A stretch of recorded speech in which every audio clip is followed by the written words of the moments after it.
ఏపీలో పెన్షన్ల పంపిణీ కొనసాగుతోంది. నిన్న రాత్రి వరకు అందజేశారు అధికారులు. కొన్ని చోట్ల పెన్షన్ కోసం వచ్చిన వృద్ధులు వడదెబ్బతో ప్రాణాలు కోల్పోవడం విషాదాన్ని నింపింది. మరోవైపు పింఛన్ల పంపిణీపై అధికార విపక్షాల మధ్య మాటల యుద్ధం జరుగుతోంది. ప్రతి నెల 1వ తేదీ ఉదయాన్నే ఇంటికి వచ్చే పెన్షన్ ఇప్పుడు గ్రామ సచివాలయానికి మారింది. ఎన్నికల వేళ వాలంటీర్ల ద్వారా ఇంటింటికి పెన్షన్లను పంపిణీ చేయొద్దన్న ఈసీ ఆదేశాలతో గ్రామ సచివాలయాల్లోనే పెన్షన్లను అందజేస్తోంది ఏపీ ప్రభుత్వం.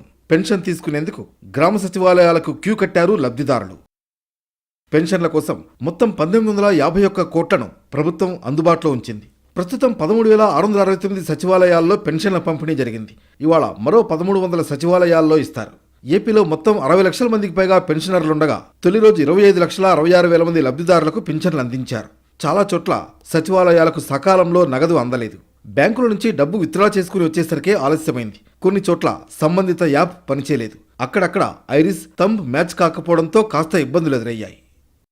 ఈ నెల 6 నాటికి పెన్షన్ల పంపిణీ పూర్తి చేయాలని ఆదేశాలు జారీ కావడంతో 2 విధానాల్లో పంపిణీ చేస్తోంది ఏపీ సర్కార్. కొన్ని వర్గాల వారికి ఇంటి దగ్గరే పెన్షన్లు ఇవ్వాలని నిర్ణయం తీసుకుంది. దివ్యాంగులు, తీవ్ర అనారోగ్యంతో బాధపడుతున్న వారు, మంచాన పడ్డవారికి, వితంతువులకు ఇంటి వద్దే పెన్షన్లు అందిస్తున్నారు.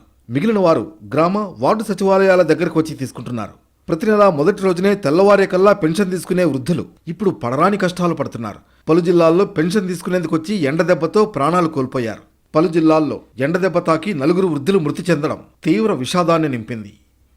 వాలంటీర్లు పింఛన్లు ఇవ్వకుండా ఈసీ ఇచ్చిన ఆదేశాలను సవాల్ చేస్తూ దాఖలైన పిటిషన్ను ఏపీ హైకోర్టు డిస్మిస్ చేసింది. మరోవైపు పెన్షన్లపై అధికార, ప్రతిపక్ష పార్టీలు మాటల యుద్ధానికి దిగాయి. పరస్పరం విమర్శించుకున్నాయి. పెన్షన్లు ఇవ్వకుండా టీడీపీ అడ్డుకుందని వైసీపీ ఆరోపిస్తుంటే ఇతర ప్రభుత్వ సిబ్బందితో ఇంటి దగ్గరే ఎందుకు పంపిణీ చేయడం లేదని విపక్షాలు ప్రశ్నిస్తున్నాయి.